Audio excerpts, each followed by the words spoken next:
Hey everyone, it's Alex, and welcome to this Marvel Snap video. We're going to be discussing the latest Season Pass card to enter the world of Marvel Snap, and that is the 3/3 Spider-Punk that reads, you can move this once. When this moves to a location, steal 2 power from the highest power enemy here. This card is really good, but it's not quite that simple. Let me explain.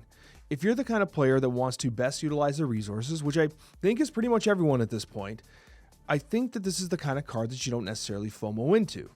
If you're someone who only buys the season pass if the card within it is absolutely playable within the season, I have good news and I have bad news. First, the good news. I think Spider-Punk is really good. I think it's well statted. I think it's fun to play. I think the animations are high quality. It feels like a premium experience, and it's a good card. It is obviously negated by something like a Luke Cage, but in like the 5.5 hours I streamed yesterday or whatever it was, I honestly never saw a single Luke Cage. Not once. I correct myself. I saw once. There was one C2 player that had Luke Cage. But outside of that, I almost saw no Luke Cage, to the point where, as I discussed in my video yesterday, I cut Rogue from all my decks. I started with Rogue in my decks, expecting to see lots of it, and then I just cut it, right? This card puts up serious points. It does a fantastic job at doing that too. One movement, just the basic movement it has, this card's effectively a 3/7. That's phenomenal stats, right? Think about what the newly buffed Debris has to do to get to 3/7. It clogs your board, right? This is very naturally a 3/7 with the benefit of being able to move and flexibility of getting into like locations that might not be easily accessible. That is awesome. I love it. It's a great card. So why am I a little down on it? Why am I not saying run out and spend the $10, get the card ASAP? Well, the reason for this is because I think it's being carried by some other cards, and it's going to be standing in the shadow specifically of Human Torch. Human Torch is one of those cards that is simply unbelievably good. Unhinged levels of good. Human Torch is unbelievable. It is carrying the entire move archetype. Now, this is not a Human Torch video. This is a Spider-Punk video. So why am I talking about this? Human Torch is a 3/3 that doubles its power every time it moves. Spider-Punk is a 3/3 that gets to move once and steals power. I hate to tell you this, but if you're going to be playing any 3-costed card in move that's going to carry you to victory, it's not Spider-Punk. It's Human Torch. The problem with Spider-Punk is not that it's a good card. The problem with Spider-Punk is that it just does not do what Human Torch does. Human Torch is the carry card of move. Honestly. It just straight up is. And we're going to need some more stats to see whether or not Spider-Punk actually improves on the decks that want to play Human Torch. Because it's not going to outcompete Human Torch. That's the issue. It generates power a little differently, right? Obviously, you can just Shang-Chi or Shadow King a Human Torch. And of course, you can Shadow King a Spider-Punk too, or you can play Luke Cage. Like, there's options to negate the power as well. Yes, Human Torch can feel like a one-trick, where you're just getting one massive card, playing a Tribunal or whatever, right? I understand that. There are issues with just relying wholly on Human Torch, but Spider-Punk simply does not put up the power. It does not carry games the way Human Torch does. So as a result, I am not confident that the top performing versions of Move are going to be move shells where Spider-Punk is the difference maker. In fact, you might actually ultimately result in a lower win rate playing Spider-Punk because you have to have some other pieces in there, right? As opposed to being all in on like your Human Torch or Dagger, which then carry a Tribunal list or whatever type of move deck you happen to be playing. That's my concern. It's not that Spider-Punk is a bad card. It's actually a great card. I love it. It's that Human Torch is so ridiculously stupid. It is so overtuned that it just overshadows what Spider-Punk is doing. And I think that Second Dinner knew this. Over the last several months, we have seen so many changes to the packages around Move, right? I want to talk about the decks right off the rip here, but you saw, Ghost Spider get buffed. You saw Strange get buffed. Like, a lot of the key components of Move have been generally getting buffed. Heimdall got buffed. It got buffed to a 10 power. And so they've been trying to say, okay, hold on. We have too much of a reliance on one singular card, which originally was a 1-drop, could be Killmongered, and now you can't even do that. So we had too much reliance on Human Torch. So they shifted all the power levels around, moved Human Torch to a 3-power, and it's still insane, right? It's still absolutely insane. And so as a result, I caution, if you're someone who only buys the season pass when the card is absolutely going to be relevant to the meta, I caution that it feels like the win rates we're seeing, which are really good right now. The Spider-Punk decks, I mean, obviously it's like first day stats. They're running like 60%, 70 to infinite, kind of like that climb towards infinite, 60%, great cube rates, like 0.90 cube rates, ridiculous stuff. But I'm not convinced that Spider-Punk is the difference maker. And the top performing shells are not affliction-based shells. They're not any creative new cooks with Spider-Punk. They are literally just move shells with Human Torch going off with Spider-Punk as a supporting character. And if you're good with that, then get the card. But if you are not a move player, and if you're relying on maybe the affliction style decks, then maybe you gotta wait. That's my primary concern. It's less about Spider-Punk, it's more about Human Torch. And if Second Dinner wants to encourage more Spider-Punk usage, I don't know what they do. I thought to myself, I said, you know what? I know I'm going a little longer here than usual, but I thought to myself, I'm like, do they nerf Human Torch? Well, if they nerf Human Torch, then all the win rates of the decks go down. And then Spider-Punk has to actually carry more, and maybe move just isn't worth playing, and then the card just sells less. If it can just go in as a fun addition to a Human Torch deck where it gets carried anyways, that might actually sell more season passes. Like Human Torch may unironically sell more Spider-Punk cards because it just elevates the archetype so high that Spider-Punk is just worth playing because it's in a deck you're going to win with anyways. You understand what I'm trying to say here? So it's not about the merits of Spider-Punk, which I actually really do like. It's just this Human Torch factor where I wonder, and we're going to need stats for, if Spider-Punk actually increases the win rates of the top performing move-based decks that are running Human Torch. And the only way we'll know this is a little bit of time. In the meantime, let's talk about some decks. All right, so when it comes to decks here, this is statistically the best performing shell according to Untapped based statistics in the first 24 hours. This is running a 0.96 cube rate and a 61% win rate, 70 to 100. Do bear in mind there's some bot inflation there. Now, what I like about this deck is that it's utilizing the new Series 4 card in Web Sling. And of course, you have the Zorn, which works wonderfully with Human Torch. It works wonderfully with the Spider-Punk. And you also have the Madam Web Dagger shenanigans alongside Human Torch, etc. With the Heimdall as a closer. Statistically, this is currently the top performing deck featuring Spider-Punk. And it's still early, but it does not surprise me, because it's a good shell running a card like Human Torch and what has been overall an absolutely incredibly buffed archetype in move.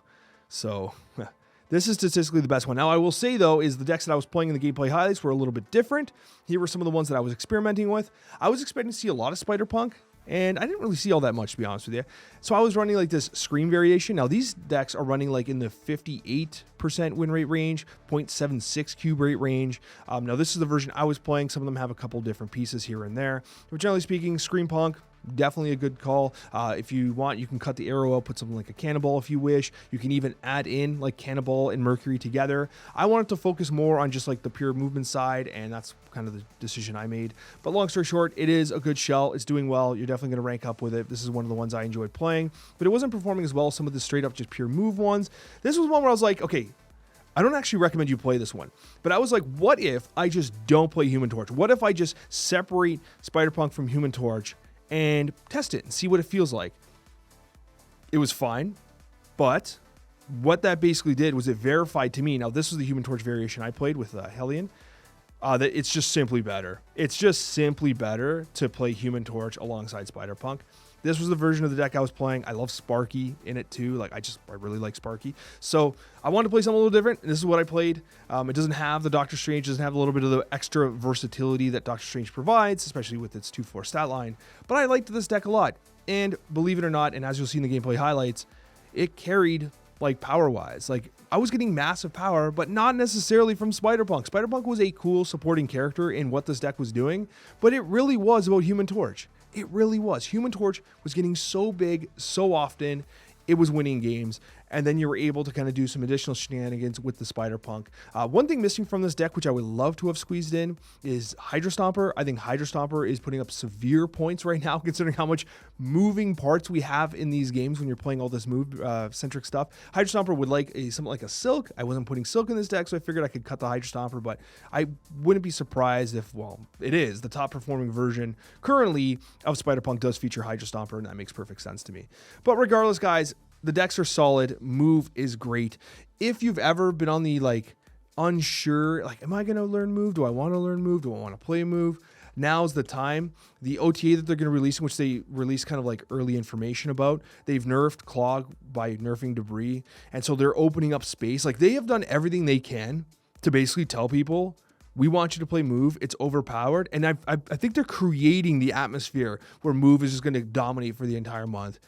They're going to sell the season passes. Like, I'm telling you right now, it's very clear to me that they are setting the conditions up for this month to be very move-centric, and these cards are going to dominate for the most part. But, again, the dominating card is Human Torch, not necessarily Spider-Punk, but I warn you again, Spider-Punk is really good. It is really good. It's just being slightly overshadowed by this Human Torch. With that being said, I hope you enjoy these gameplay highlights, guys. They were a lot of fun to record live on Twitch TV. Tomorrow's video is going to be Man Spider, which I have some hilariously awesome decks that I can't wait to showcase to you guys. I'm actually really excited about Man Spider because of some shenanigans I think I'll be able to pull off. We'll talk about that tomorrow. But long story short, guys, if you haven't joined our Twitch community, do so. We are having a lot of fun testing new cards, new decks, and just overall having a wonderful time as a community. Hope you enjoy these gameplay highlights. Sparky's so good. Oh my gosh. What this card has done for Move is nuts. Magic Lover checks out. It checks out, friends. Sparky also allows Spider-Punk to go crazy. But again, we're in a situation where, am I going to play Spider-Punk, or am I going to just allow this Human Torch to lose its friggin' mind? You know?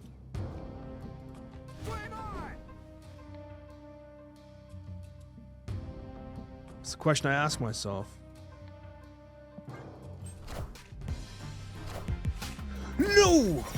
Had I known Zorn was there, I would have made some magic happen. Opponent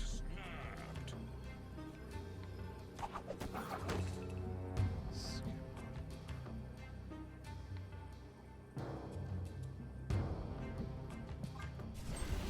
Okay, let me see. Thanks for the long stream. Snap streamers are usually 2-hour handies.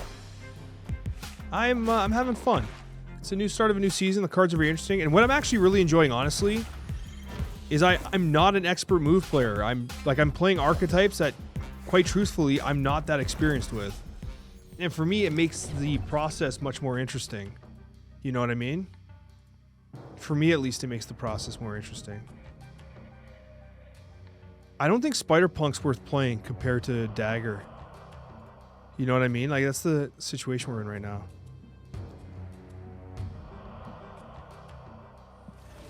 And we do get a free move with Zorn on the Spider-Punk, though. Not with this. Do this. Send it back. Do this. Don't know where it ends up, but can move it once. Play this here. No. Got it on ya. You play Dagger mid. I'm not an expert Move player, so I want to make sure I have not miscalculated this play. It's possible, though.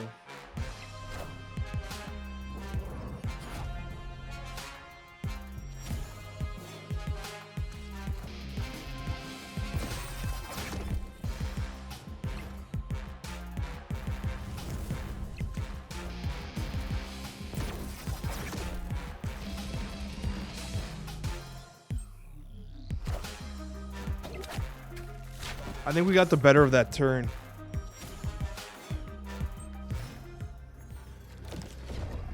Okay, now they have initiative, though. They move the Dagger. I think you do this. They must read this, though, right? 1, 2, 3.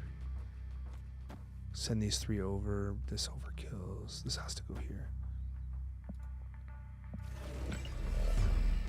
So another hit, send this, win middle. Dagger wins here, we should win there. This is their Heimdall. So I hit their Human Torch, which is good. It reduces the effectiveness of that.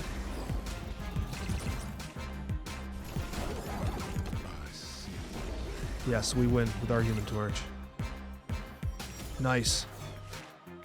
And that's a huge dagger too, honestly.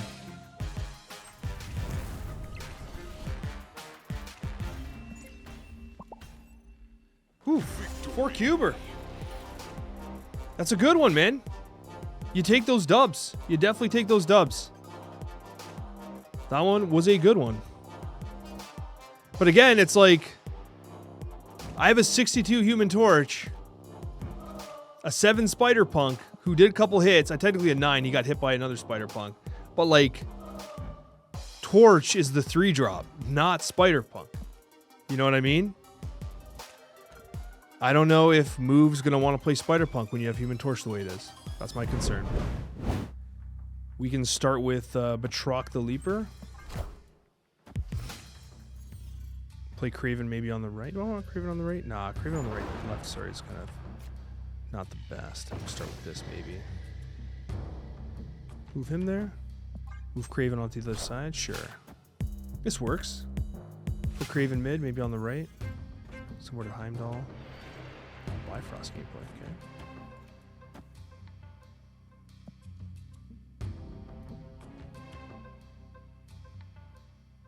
okay.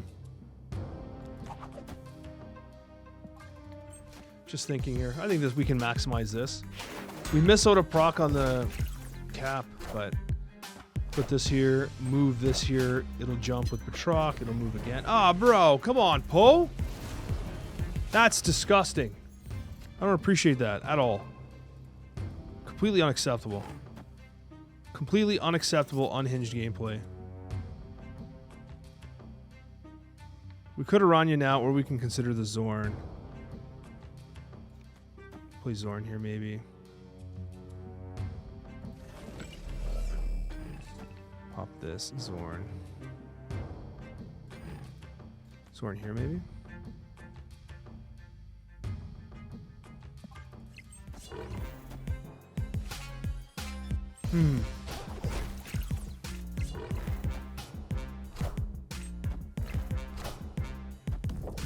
Not too worried about Cassandra Nova.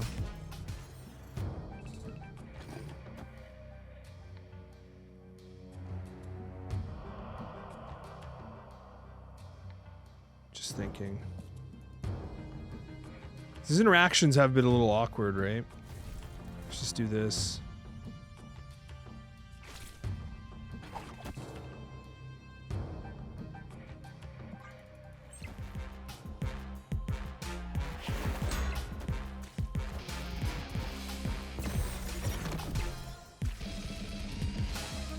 Did I forget to move my shield? No, there's no way I did that, right?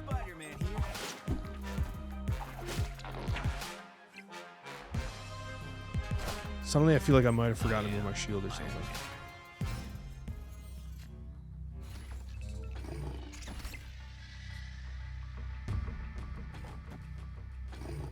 Okay, we'll try this.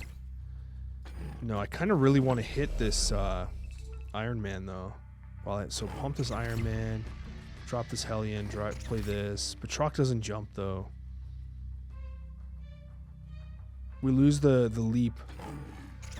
No, leap still happens because of Spider Punk.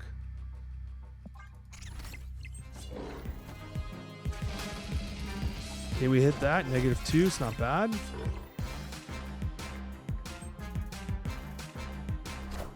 Hellion, which means we can move that back. To Gore. Okay, it's not that much there. Move this, it jumps. This jumps with it. Move this here. Aranya. Okay, they're gone. Yeah, cool game. Spider-Punk was actually going to do some work there. We're going to try and figure out how we could Heimdall, so have it move there, Heimdall it back. I go set up the board a little bit. But yeah, that was solid, man. Yeah, hell yeah, that's good. This looks like a negative deck didn't get negative though, which, I mean, it's only so much you can do when you don't draw your linchpin card. This is pretty good. Snap these. Play this here. Craven, Madam Web, have things just file in. Unless they're playing move as well, which is entirely possible. Ooh. Appreciate that. Ain't nothing like some Ebony Maw gameplay here. We do have Human Torch just top decked, which is disgusting here. I wonder if I play him a little later. Please play Madam Web Zorn. I'm just thinking, what's my line here? Or just get him going now.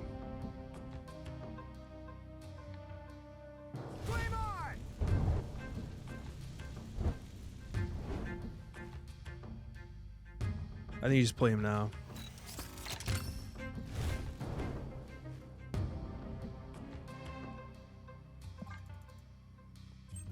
Oh yeah, there's definitely some War Machine Legion gameplay happening here.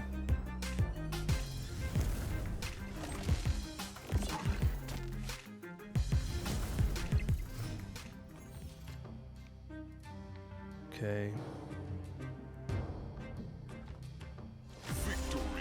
See ya. That's one way to win a game, I guess. And this is kind of the concern, though, right? Like, obviously, it's Kraven, Asteroid M, and Rania, Human Torch. This is a crazy line. But Human Torch is already 16 power. And we're making a Spider-Punk video, and my concern is that, like, the Human Torch versions of Move are just going to be better. Right? Just throwing it out there. It's the primary concern I have with the card, where it's just not going to see play. And I'm not convinced the Affliction side will be worth, but maybe we'll try it. Wow, we got some King Eitri gameplay? That's crazy. Hotel Inferno, 100%. Yeah, Move Afflict hybrid stuff could potentially be really cool. I thought that this deck kind of was like... I just kind of merged the Scream package into the Spider-Punk package, figuring that, you know, if you go too hard into Spider-Punk as a straight-up carry, you probably get just destroyed by Luke Cage, who we've not seen a single time, by the way. Somehow we've not seen a single Luke Cage, which is kind of crazy, in my opinion.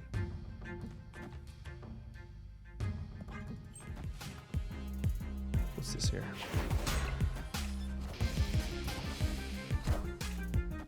Got Searcher. Okay, we can use Spider-Punk to perhaps favorably trade with something.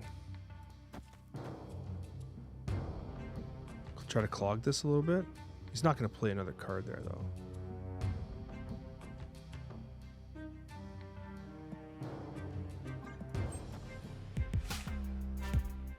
Let's see. This was the Typhoid.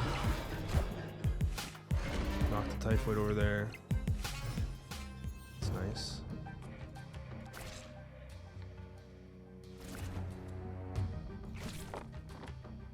Play this here, brings it right for sure.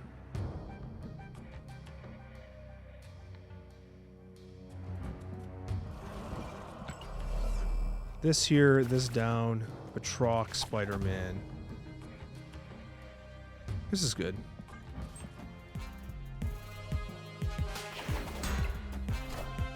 I'm sure Galactus will work with Web Sling, yeah?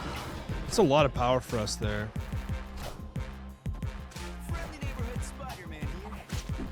So they have a slightly discounted Scar, not fully discounted though.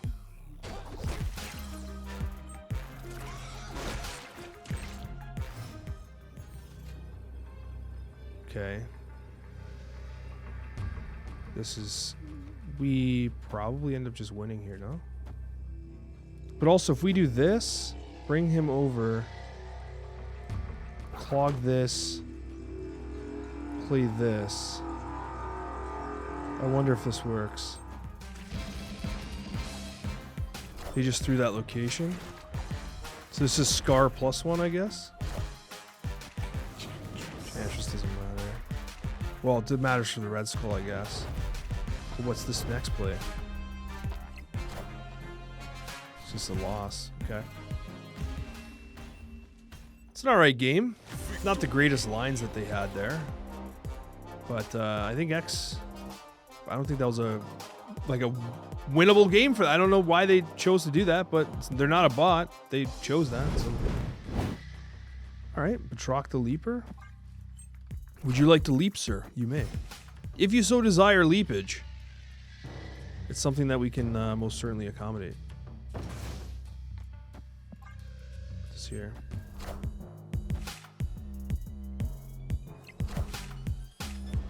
Scorpion.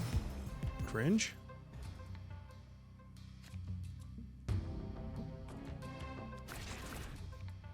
Get Spider-Punk out now. Kind of want the Scream out first, I think.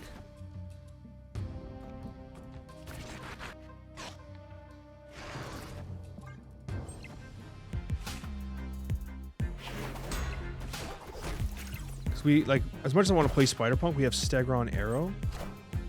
Cyclops. Could go Spider-Punk.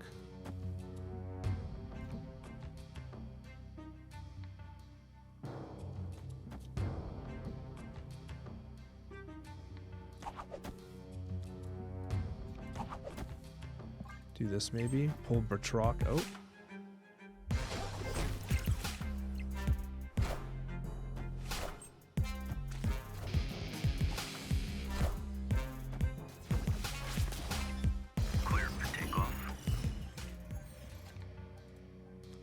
Polaris, pull Nebula. Pull this in. He jumps. No. Pull the Nebula here. Hold this. He jumps. Hold this.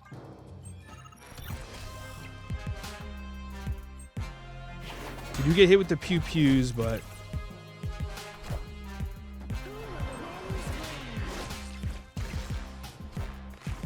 Okay. We can beat them.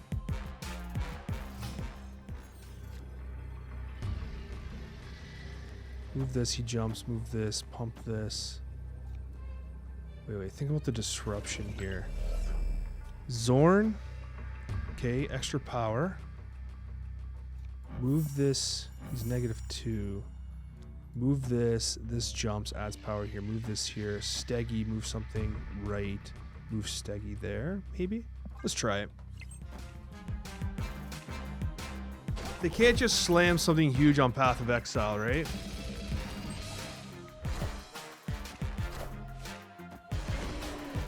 Well, that's not what I wanted.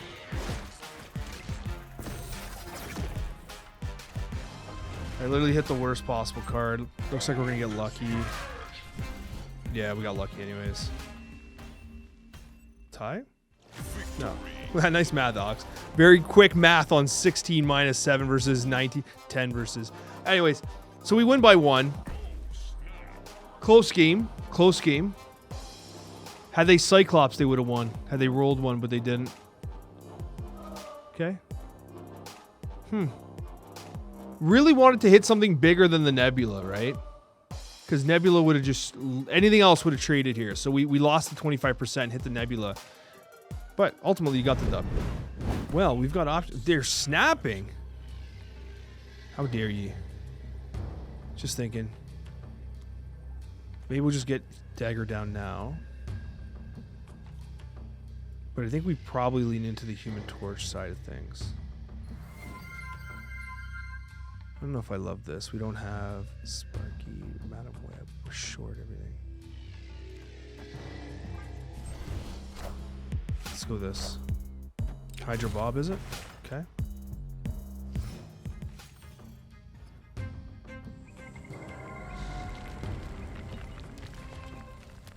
We have ourselves some Madam Web gameplay.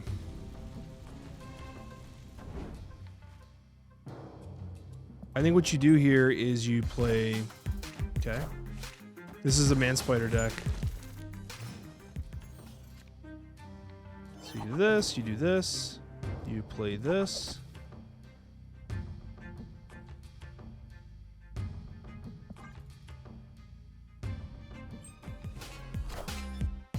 Okay, Luna Snow, not bad.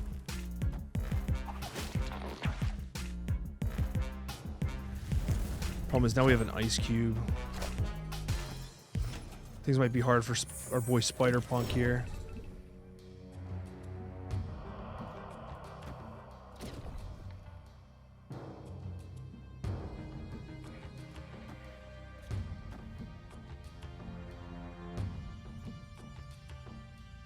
He moves with it.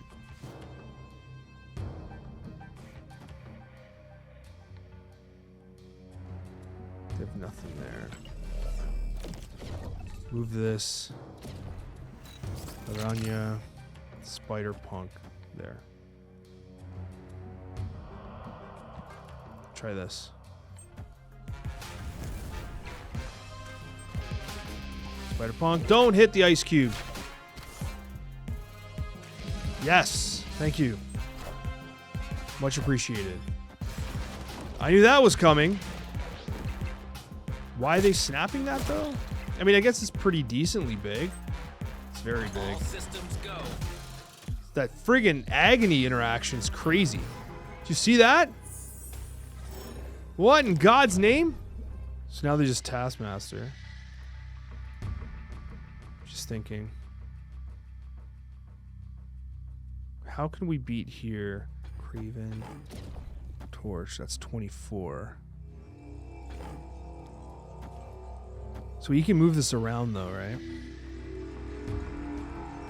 I'm gonna try this.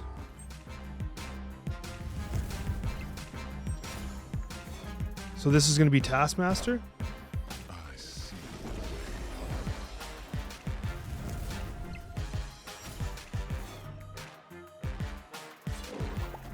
We overshot that hard. Yeah. I just wanted a balanced attack, but we overshot left. Victory. Yeah, I'm not sure why they stayed for that. I figured they couldn't beat me on all the lanes, all the locations. Because no matter what, they were always going to lose 2.